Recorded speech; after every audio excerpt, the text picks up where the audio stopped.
Imagine yourself reclining in the stillness of night, a gentle hush blanketing the room, as we drift backward in time beyond the glow of modern bathrooms, fragrant soaps, and electric washing machinesto, an era when the concept of hygiene was something else entirely. The Middle Ages, stretching roughly from the 5th to the 15th century, offer a world both strange and strangely familiar. Life then was ruled by rhythm of bells and seasons, of superstition and survival. Yet what did cleanliness mean in such a world?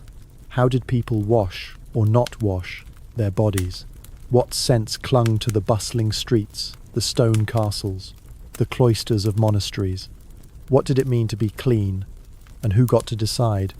In this gently unfolding story, we'll explore the realities of medieval hygiene, not just how people cleaned themselves, but how they understood cleanliness in the first place. We'll meander through the streets of village life, linger in the rituals of monks, peer into the noble chambers of the elite, and observe the long evolution of bathing, grooming, and bodily care. You'll see not just what they did, but how it felt, how it smelled, how it shaped the experience of being alive.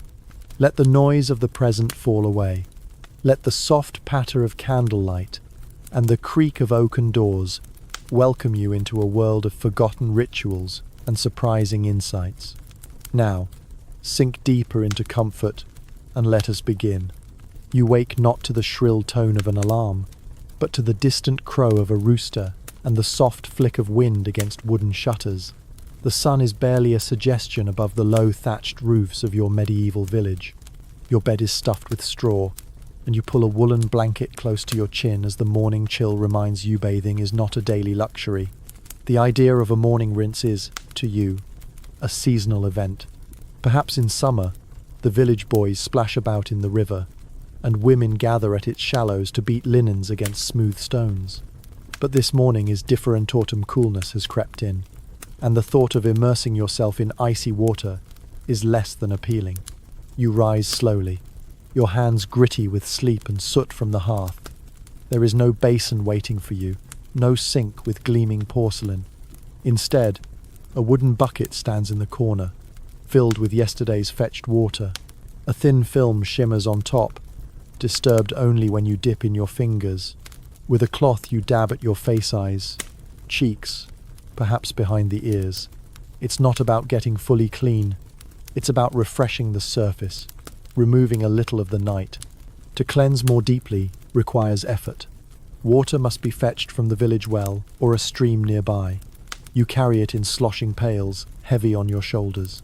In many homes, the same water is reused first for faces, then for feet, finally perhaps for dishes. Soap is scarce, often made by hand from rendered animal fat mixed with ash. Its scent is earthy and not always pleasant. It does the job, more or less, but leaves a clinging residue. The roads outside are not paved but packed dirt and dung. Pigs roam freely. Chickens flutter in the dust. People tread the same paths daily, and rain turns them to thick, sucking mud. In this context, being dirty is not shameful, it's normal. A layer of grime protects, even insulates. Still, villagers take care in small ways. Hair is combed with wooden or bone combs to remove lice and knots. Hands are scrubbed before meals, often with water alone. And once in a while, a proper wash might be had, particularly on Sundays or holidays, when presenting oneself clean for church is as spiritual as it is practical. The church bells toll across the village, and you make your way toward them. Around you, the scent of burning peat mingles with cooking porridge and barnyard animals. No one here wears perfume, but herbs, lavender, rosemary, thyme are tucked into garments or worn in sachets to mask body odors. As you walk, you pass the communal bakehouse, its stone walls damp with rising steam. The baker, arms white with flour, wipes sweat from his brow with a soot-streaked sleeve. Nearby, a midwife leans against a doorway, dabbing her forehead with a linen rag. This is not a world obsessed with sterility, but with function and repetition. Clean enough is often good enough. Bathhouses once existed, especially in towns, where Roman traditions lingered longer. but they've fallen into disfavor in many places, associated more with sin than health. The idea of full-body washing is not forgotten, but it's complicated by suspicion, morality, and sheer inconvenience. For now, the sun climbs higher. You finish your chores milking goats, turning soil, patching roof thatch. Your hands are calloused. Your nails are blackened with earth. Later, before the evening meal, you may rinse again just the hands, perhaps the neck, but no one expects you to shine. You are part of the land, and the land clings to you.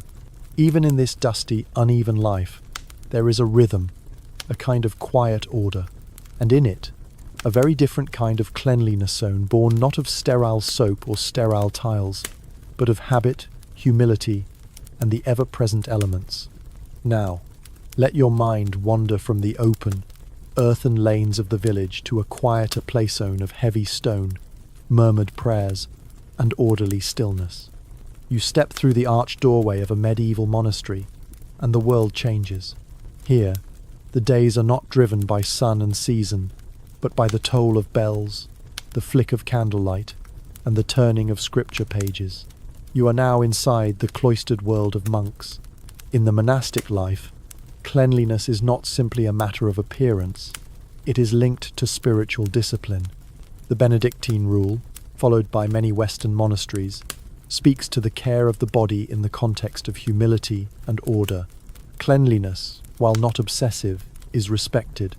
It reflects not vanity, but reverence for the body as a vessel and for the divine order of life. Each morning begins early, in the dark hush before sunrise. The monk rises from a simple straw mattress, his robe modest and rough against the skin. Silence is kept. He washes, often from a shared basin. The water is cold, drawn from the well the evening before. There is no soap, but the water is enough to wipe the sleep from the eyes, to clean the hands, and to renew the body before entering prayer. Washing the hands is a particular ritual before meals, before prayer, after tending to the sick or the gardens. A lavabo and elegant stone basin might be placed at the entrance to the refectory, the communal dining hall. A fellow monk pours water from a pitcher over your hands as you rub them together slowly, letting the stream carry away the visible remnants of toil. The monastery gardens are well tended and fragrant. Herbs such as sage, mint, and rosemary are cultivated not just for medicine and cooking, but also for cleansing. Lavender might be boiled in water to make a scented rinse. Thyme, known for its antibacterial properties, is sometimes crushed and added to oils. These are not indulgences, they are tools for bodily care within a life of devotion. Bathing itself is infrequent, but not forbidden. Many monasteries had a designated bathhouse, a simple structure of wood or stone with a fireplace to warm the water. Baths are scheduled, sometimes weekly, sometimes monthly. The monks bathe quietly, with minimal exposure, covering themselves even in privacy. Warm water is poured over the body using wooden scoops or ladles, and cloths are used to scrub. There is no rush, no soap suds, no frothy bubbles, just the steady flow of water, the clean scent of earth and herb, and the sound of breath in silence. A monk may whisper psalms as he bathes, turning even this act into a form of prayer. The monastery's laundry duties are shared among the brethren. Clothes are soaked in lye or ash soap, scrubbed against boards, and dried in the sun. It is laborious and slow, but there is peace in the repetition. Each task, no matter how small, is part of the larger pattern of obedience and care. Monastic life also includes the tending of the sick. Infirmaries are maintained, staffed by monks who have some knowledge of healing. Cleanliness here becomes more urgent. Linens are changed more frequently.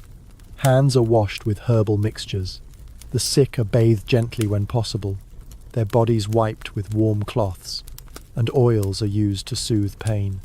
In these quiet chambers, the concept of hygiene aligns more closely with modern ideas of care and prevention. And yet, despite this attention to cleanliness, monks do not seek to rid themselves of the earth entirely. Dirt under the nails, soil on the robe hem, the smell of sweat after working in the vineyard, These are not signs of failure. They are reminders of humility, of connection to the land, and of the impermanence of flesh. You walk slowly through the cloisters, the stone floor cool beneath your sandals. You pass an open window where sunlight streams through, illuminating dust in golden strands. Everything feels purposeful here. Every sound is muted, every movement measured. This is not a sterile world, but it is an intentional one. Cleanliness is practiced not for display, but for devotion. The body is washed not to erase its nature, but to prepare it for prayer, for labor, for service. Outside the monastery, the world is loud with trade and toil. Inside, you breathe in the scent of beeswax and dried lavender. You listen to the rustle of robes and the occasional creak of wood.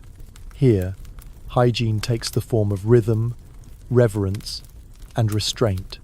The bells ring once more, signaling the hour of Tersitha, third hour of prayer.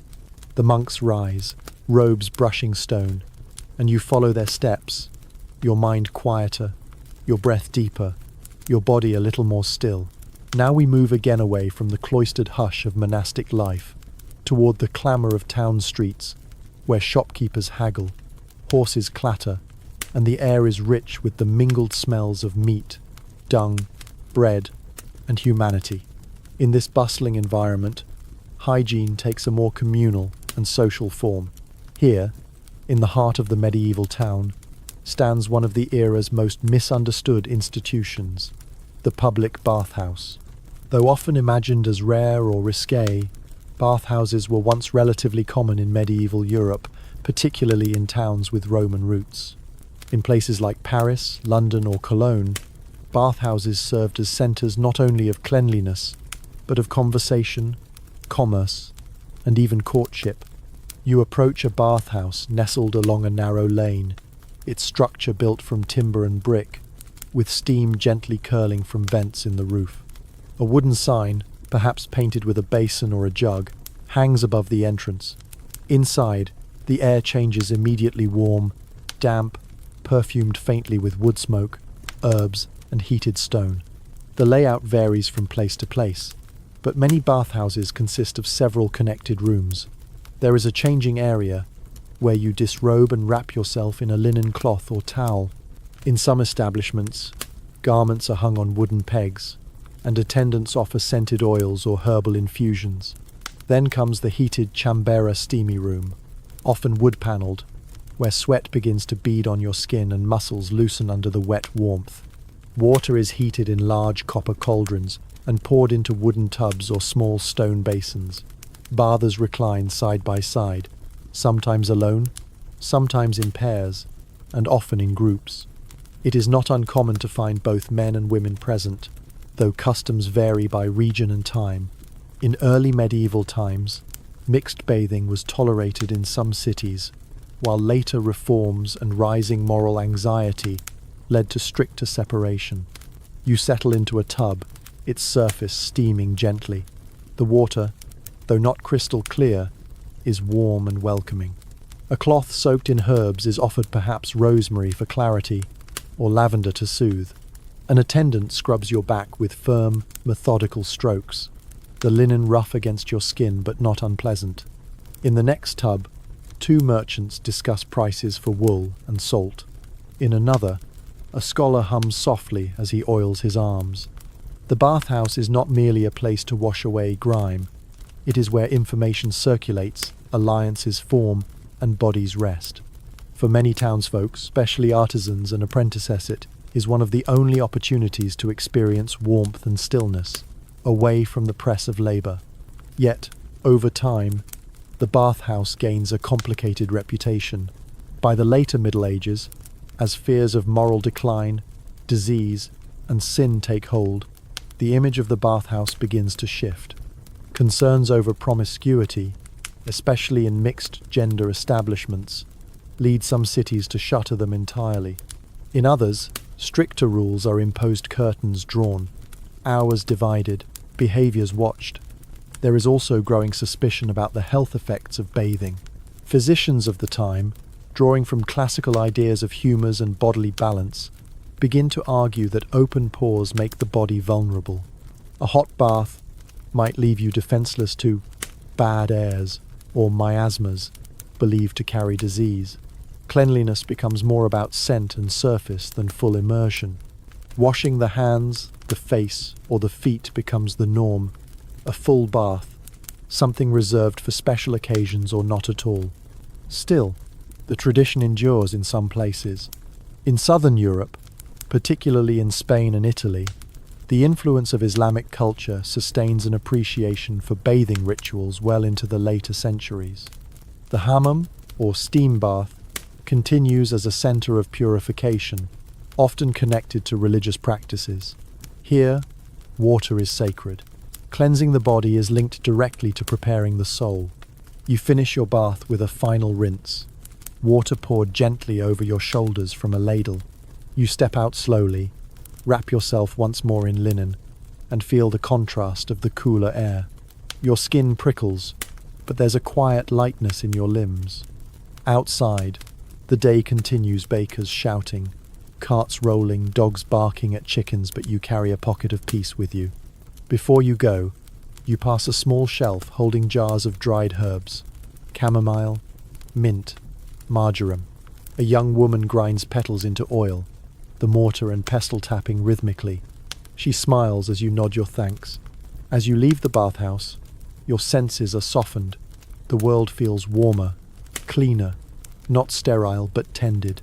In a time when most lived surrounded by earth and ash, these brief immersions in water and steam were treasured, even sacred.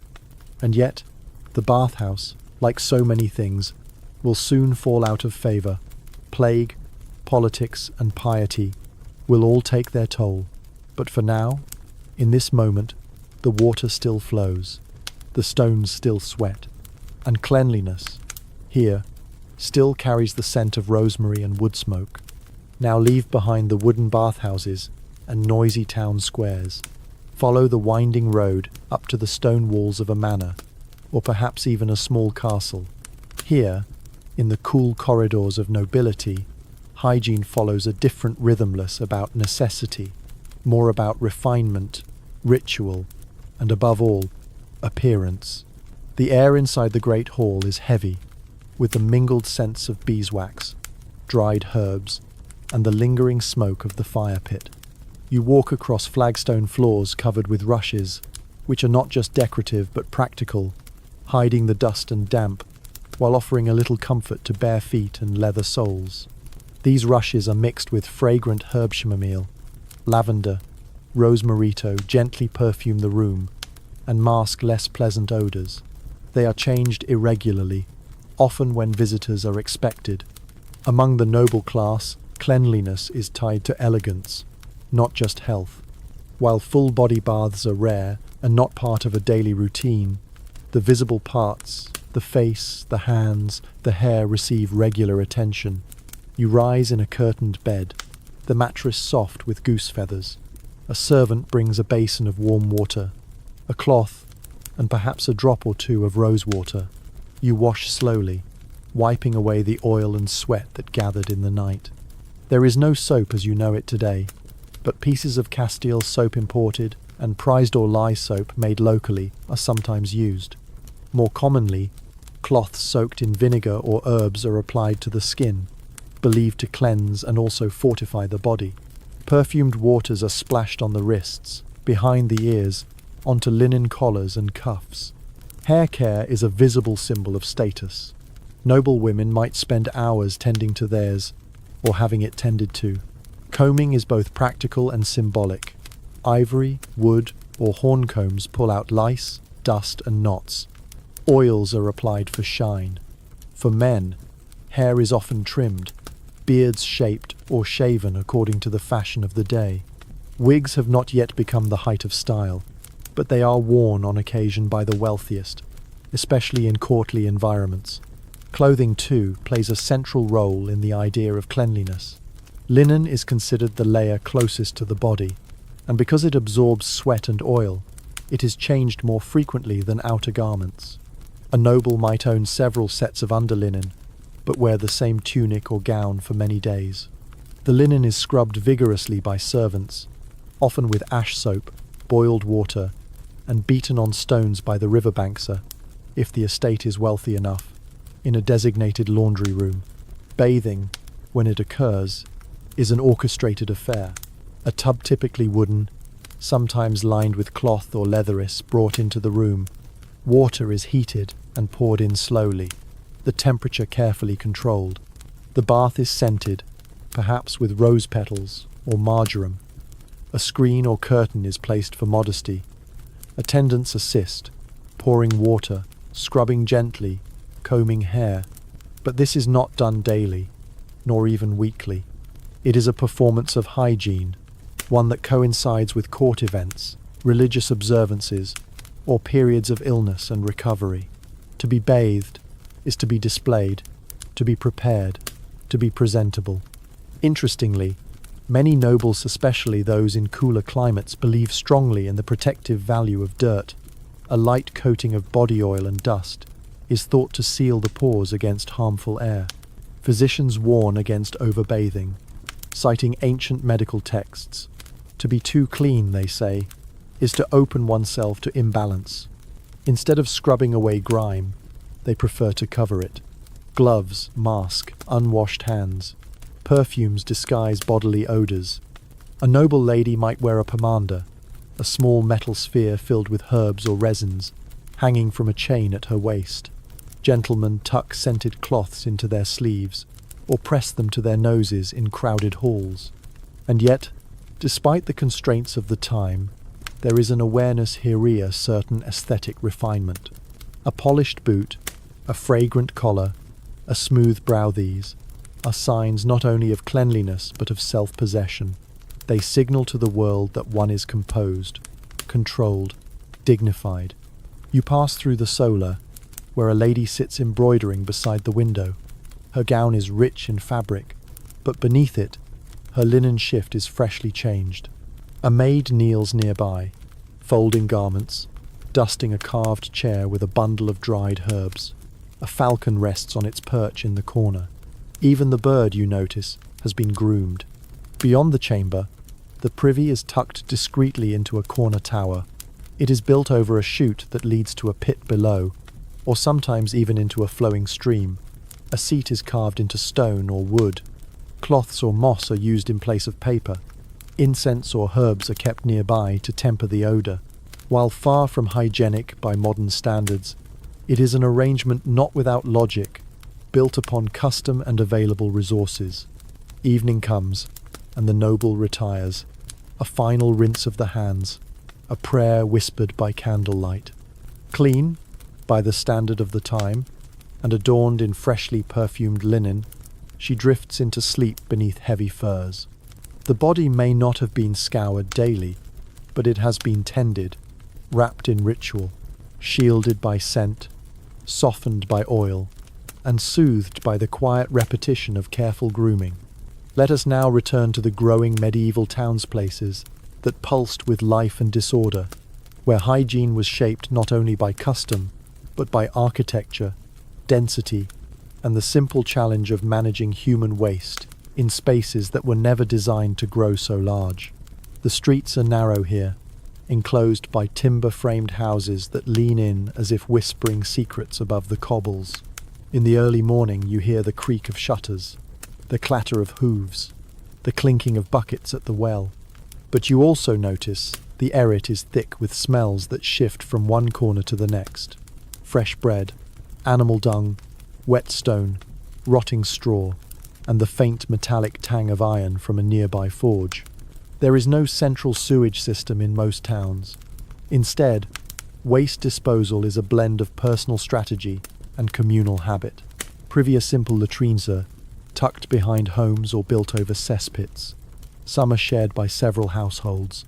They are emptied by professionals, known as gong farmers in England, who work under cover of night, shoveling waste from pits and hauling it away in carts to the town's edge, or, sometimes, into rivers. It is grim work, but it pays surprisingly well, especially considering its low status. These workers are often ostracized socially, but essential to the fragile balance of urban life. Without them, the streets would drown in filth far faster than anyone could manage. More often, though, people rely on simpler, less formal methods. A chamber pot, filled during the night, is emptied in the morning, sometimes into a ditch, sometimes into a stream, and sometimes especially on upper floors directly out the window. A shouted warning, perhaps "Gardez-l'eau," watch out for the water, may precede the splash, but not always. Drainage channels, if they exist, are primitive shallow trenches cut into the middle of the street. Rainwater flows slowly through them, mixing with urine, horse manure, kitchen slops, and whatever else is discarded. During dry spells, the smell intensifies. During wet periods, the runoff floods and spreads into doorways. Yet, life goes on around this. Children play in the alleys. Vendors set up stalls next to dung heaps. A fishmonger cleans her catch beside a trough that also serves as a watering hole for oxen. People walk through it all, lifting their robes and skirts, boots thick with mud and refuse. And still, they smile, bargain, shout greetings. The city is alive. Drinking water comes from wells or town fountains, where locals gather with buckets, pitchers, and gossip. Wells are usually covered, but not always protected from contamination. A privy built too close might leak into the groundwater. A dead animal thrown carelessly nearby could taint the supply. As towns grow, these problems multiply. Civic leaders eventually take note. By the late medieval period, ordinances begin to appear. Towns pass laws regulating waste disposal, ordering that dung heaps be moved from certain corners, that chamber pots not be emptied during certain hours. Fines are imposed on tanners and butchers for dumping blood and offal into the street. In some cities, water carriers called porteurs d'eau in Français, hired to ensure fresh water is distributed daily, drawn from cleaner sources on the town's outskirts. There are rudimentary efforts at street cleaning. Sweeps of straw are laid down in winter to absorb the wet and muck, then gathered and burned. Wealthier neighborhoods might organize communal cleaning days. Yet even in the best of times, cleanliness is relative, not absolute. Within homes, people try to maintain order. Floors are swept daily with brooms made of twigs. Surfaces are wiped down with vinegar or ash.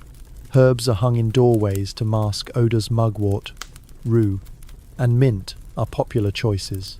In summer, windows are opened. In winter, fires burn constantly, both for warmth and to drive away the staleness of enclosed air. Pest control is a constant battle.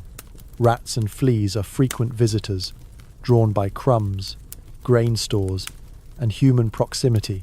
Cats are welcomed in many households, and terriers are prized for their ability to keep rodents at bay. Still, infestations are common, and with them come disease. Despite these challenges, there is a certain industrious pride among townspeople. A clean apron, a freshly scrubbed stoop, a bucket of lavender-scented water thrown across a dusty doorstep. These are small gestures, but they matter. They represent dignity in a place that offers little privacy, little space, and constant change. As twilight falls, torches flicker along the main street. You pass a baker wiping down his counter with a damp cloth, a weaver hanging her washing to dry on a line that stretches above the street. The air is quieter now, cooler. The day's heat has faded, and with it, some of the worst smells. Tomorrow will bring more of the salmonoise, mud, waste, and effort. But tonight, the city sleeps under a blanket of stone and shadow. In a world without plumbing, without sanitation services, and without germ theory, the people of medieval towns still strive for a kind of cleanliness zone not defined by sterility, but by effort, adaptation, and resilience. Let us now draw closer to the quieter spaces of domestic life, where women go about the routines of hygiene with modesty, resourcefulness, and the subtle wisdom passed down from mother to daughter. In a world without commercial toiletries or private bathrooms, maintaining personal clean lines, especially for women, is an act of daily ingenuity, shaped by culture, economy, and necessity. Imagine yourself inside a modest home, the hearth still warm from the morning's fire, the floor swept with care. A woman kneels at a basin, dipping a cloth into water warmed over coals. The cloth is coarse but clean, and she uses it to gently wipe her arms, her neck, her underarms. This is not a full bath. Such events are rare, but it is a daily act of self-care. She changes into fresh linen, which she has hand-washed the previous day and hung to dry near the fire. Linen, in fact, is a quiet but central part of medieval hygiene. It is breathable, absorbent, and relatively easy to wash. Women wear shifts, chemises, or smocks-long, plain undergarments that sit directly against the skin. These are laundered far more often than outer garments. The shift absorbs sweat and body oils, allowing dresses and robes to be worn longer without visible staining. Changing one's shift is, in many ways, the closest approximation to freshening up that the time allows. Hair care, too, is handled with quiet precision. Combing is a daily task, performed with care to remove lice and tangles. Combs made from boxwood, bone, or horn are treasured items, often passed down or gifted. In some regions, women apply oil solive, almond, or even goose fat to their hair to smooth and protect it. Clean water is precious, and washing the hair might occur only every few weeks. When it does, herbs such as rosemary or nettle might be steeped into a rinse, believed to strengthen the hair and cleanse the scalp. Privacy, however, is a rare commodity. Most homes are small and shared with many. Curtains, if they exist, provide limited seclusion. As a result, bodily care is often a shared task between sisters, mothers, daughters, or trusted servants. Modesty is observed, but it is understood that women must tend to themselves with practicality and cooperation. During menstruation, care becomes even more focused. Though the subject is rarely written about directly in contemporary sources, archaeological evidence and scattered references offer clues. Women likely used cloth rags, sometimes called clouts, folded and pinned in place or held by a belt, like garment. These cloths were washed and reused. In some cases, moss or wool was used as padding. Herbal remedies were also employed to ease discomfort. Infusions of mugwort, yarrow, or fennel were believed to ease cramping or regulate flow. Some religious orders required women to withdraw during their monthly bleeding, deeming them ritually impure for certain prayers or activities. In secular life, however, menstruation was generally regarded with a mix of tolerance and resignation. It was understood as part of nature's order, sometimes whispered about, often managed discreetly, but not shamed in the way later eras would come to treat it. For women who were pregnant or nursing, hygiene took on new layers of care. Midwives were key figures, part healer, part herbalist, part spiritual guide. They instructed women in how to cleanse the body before and after childbirth, how to prepare linens and swaddling, and how to avoid infection, even if they did not understand the biology of germs. Washes made of wine, vinegar, or boiled water were used to cleanse the perineum. After birth, the mother was often confined to bed for several days, wrapped in warm blankets, and cared for by a network of women who tended her with hushed diligence. Even perfume simple ones found their place in women's hygiene. Small cloth sachets filled with dried lavender or marjoram were tucked into bodices. A touch of rosewater, if one could afford it, was dabbed behind the ears. These were not mere vanities. They were quiet ways of maintaining dignity and comfort in crowded, scent-heavy homes. When it came to the latrine, women had few options beyond what was shared by all. In rural homes, a chamber pot was standard emptied in the morning, washed at the well, and replaced by night.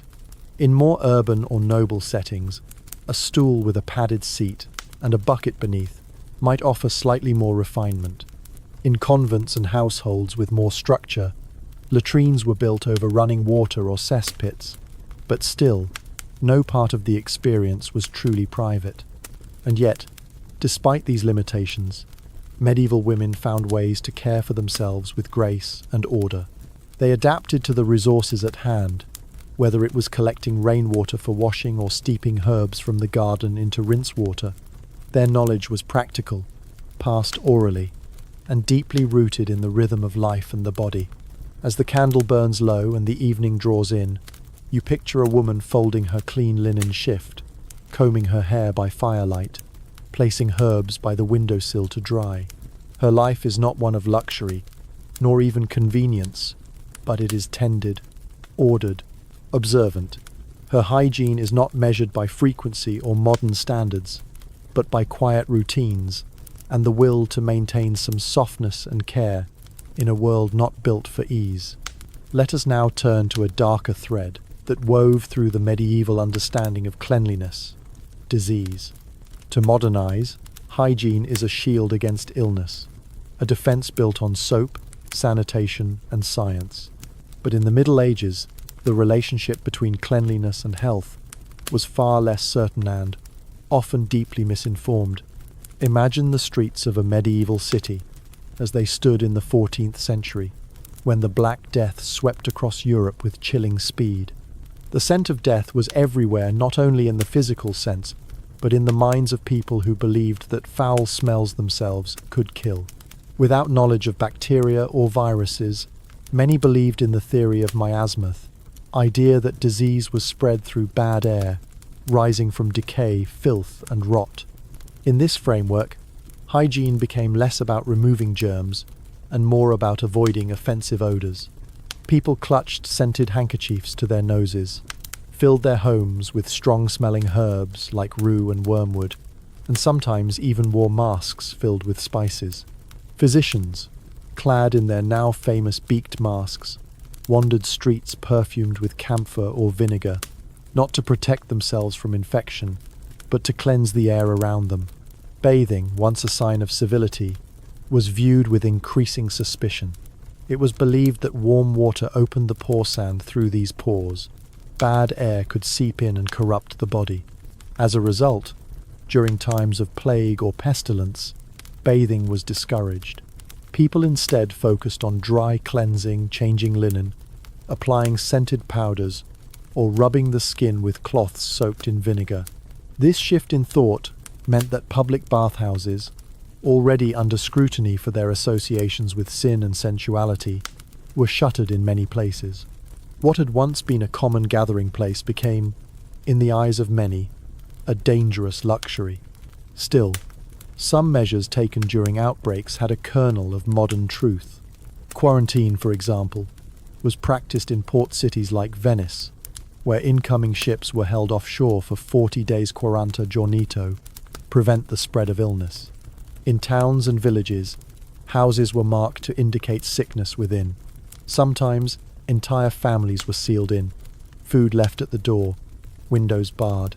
Cleanliness, here, took on a grim tone, not a matter of comfort, but of containment. Inside the home of a plague victim, cleanliness was a mix of desperation and tradition. Straw was burned and replaced. Floors were swept and sprinkled with vinegar. Bedding was washed, if water could be spared, or burned, if the illness claimed its victim. There was no clear understanding of contagion, but there was a sense that disorder bred misfortune, and so, in their grief, people cleaned. And yet, even outside of plague years, illness was never far away.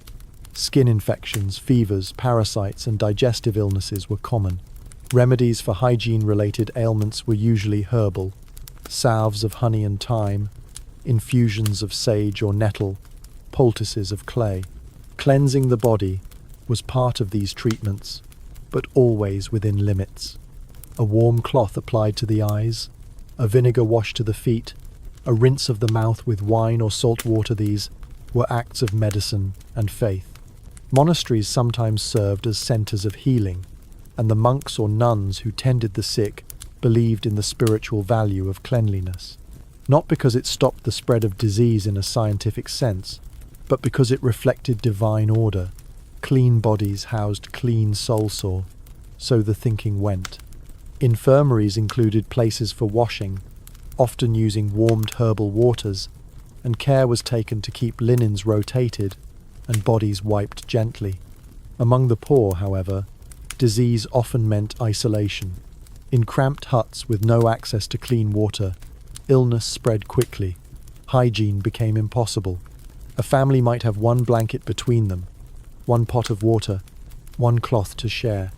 When someone fell ill, they were tended as best as possible, but often that meant nothing more than sitting nearby, offering cool water from a spoon, or praying. Despite this, people still strived for order in the face of chaos. In some towns, civic leaders employed street washers to dump water from barrels and scrub main road-screwed efforts, but driven by a sincere belief in the power of cleanliness to ward off misfortune. Churches encouraged washing before entering holy spaces.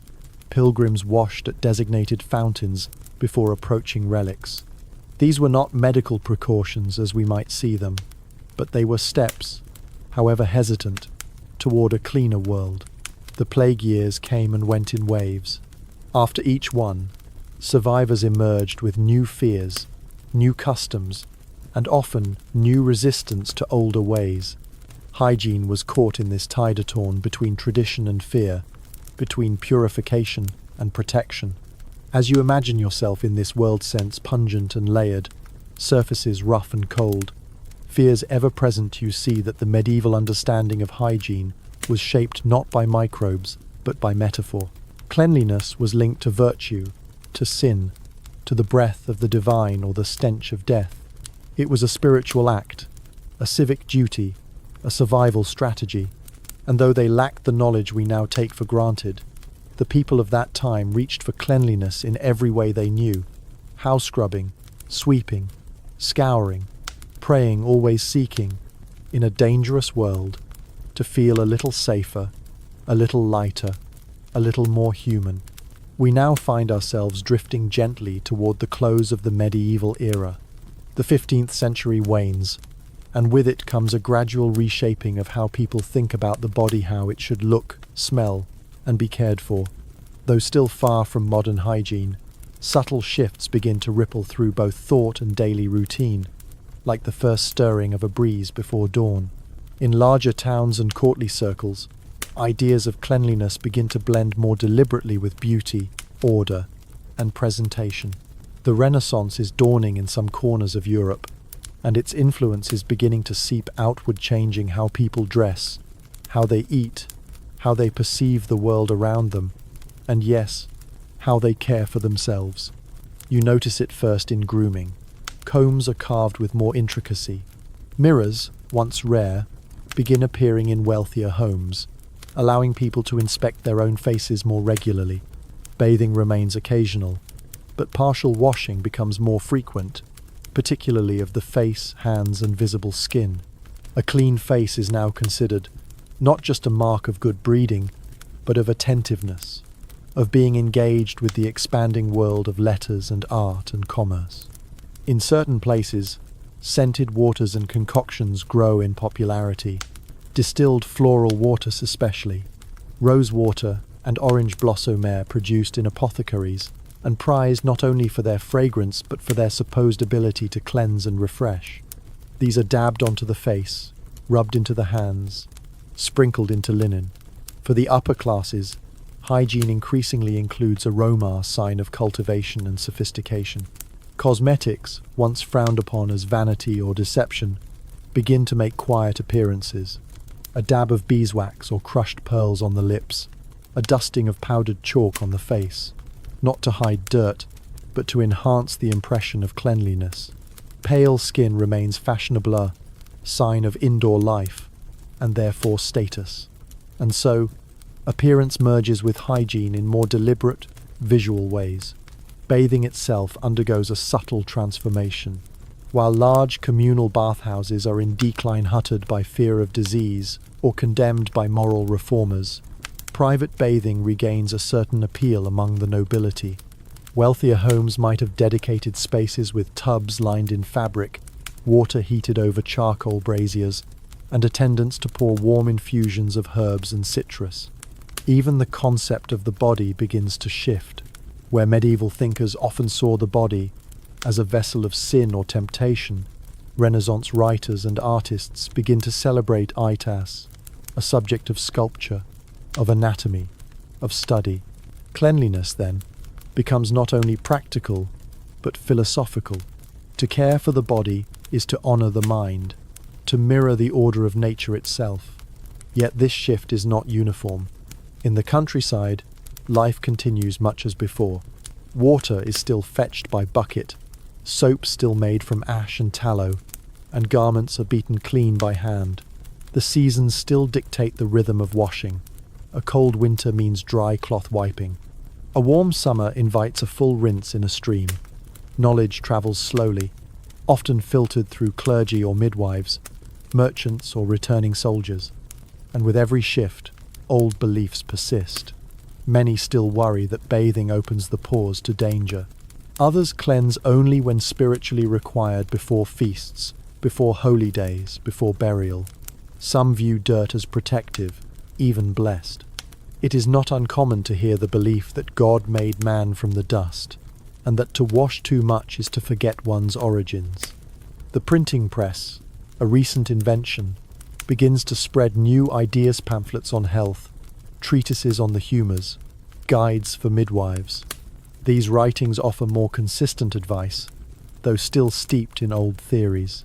They speak of balancing bodily fluids, of cleansing bile and phlegm, of purging through sweat and steam. Hygiene is linked to humoral health more, aligned with internal balance than external sterility. Still, the language begins to change. Clean is no longer merely the absence of filth, but a mark of character, of elegance, of rising knowledge. Barbers and surgeons, often one and the same, begin to promote their work not only as functional but as respectable. The barber's chair becomes a space of grooming as well as healing. Beards are shaped, nails trimmed. A hot cloth is applied before a shave, the steam softening the face. Among women, household guides begin to circulate: how to maintain fresh linens, how to scent garments, how to prepare simple washes for children and the sick. These are small things, but they accumulate. They represent a culture slowly becoming more attentive to the rhythms of care, the possibilities of prevention. As twilight falls on the medieval era, you see these changes gathering like clouds on the edge of a brightening sky. The body is still earthly, still subject to mystery and mortality, but it is slowly being reimagined. Cleanliness remains imperfect, improvised, incomplete, but it is also, increasingly, a choice, a practice, a kind of art. In these small daily axe-combing hair, wiping hands, boiling cloth, you feel the momentum of something larger, a movement toward the modern, inching forward in homes and halls, convents and cottages, bathhouses and boudoirs. Not a revolution, but a slow and steady unfolding of new ways to be. And as we prepare to leave this time behind, it becomes clear, even in the most unwashed corners of the past, people were always trying, in their own ways, to feel fresh, to be well, to be whole.